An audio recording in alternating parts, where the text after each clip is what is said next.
জামায়াত ও জাতীয় নাগরিক পার্টি এনসিপির আসন সমঝোতার বিষয়টিও দু একদিনের মধ্যে চূড়ান্ত হতে যাচ্ছে। বিভিন্ন সূত্র জানিয়েছে, শুক্রবার রাতেও জামায়াত ও এনসিপির শীর্ষ পর্যায়ের নেতারা আসন সমঝোতা নিয়ে রুদ্ধদ্বার দীর্ঘ বৈঠক করেন। এনসিপির দায়িত্বশীল একাধিক নেতা জানিয়েছেন, জামায়াত এনসিপির আসন সমঝোতার বিষয়টি এখন শুধু আনুষ্ঠানিক ঘোষণার অপেক্ষা মাত্র। সবকিছু ঠিক থাকলে আগামী ২৯ ডিসেম্বরের মধ্যেই এই সমঝোতার আনুষ্ঠানিক ঘোষণা হয়ে যাবে। অর্থাৎ বাংলাদেশের রাজনীতির জন্য আগামী ৪৮ ঘণ্টা খুবই গুরুত্বপূর্ণ।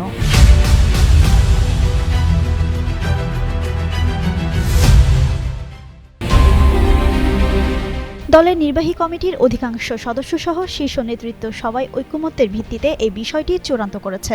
নারী নেত্রীদের কয়েকজন সহ দলের একাংশ ভেটো দিলেও দলের বৃহত্তর স্বার্থে তাদের অনেকেই ফের এতে সম্মতি জানিয়েছেন। এ বিষয়ে এনসিপির কেন্দ্রীয় যুগ্ম সদস্য সচিব জয়নাল আবেদিন শিশির বলেন, বিএনপি বাদে আমরা জুলাইয়ের শক্তি যদি এক হই, বিশেষ করে এনসিপি জামায়াত সহ ৮ দলীয় জোট এক হলে খুব ভালো হবে। আশা করি আমরা সরকার গঠন করব।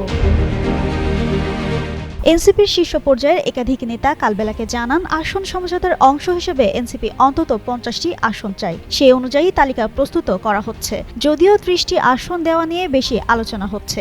সব ধরনের প্রস্তুতি এনসিপি নিচ্ছে। কারা থাকবেন এই তালিকায় সেটা নিয়ে দলের অভ্যন্তরে আলোচনা ও বৈঠক হচ্ছে। তবে দলের শীর্ষ পর্যায়ে প্রায় সব নেতাই এই সমঝোতার অংশ হচ্ছে।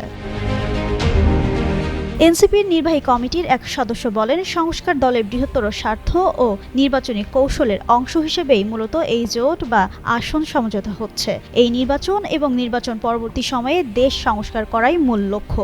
যারা এই সমঝোতার বিরোধিতা করেছিল তাদের অনেকে এখন সম্মতি জানিয়েছেন। নারী নেত্রীর বড় একটি অংশ দলের স্বার্থে এক হচ্ছে।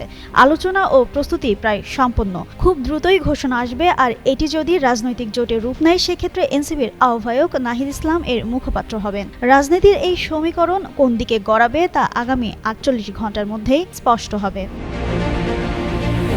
জিন্নাত আরা ঋতু, যুগান্তর নিউজ।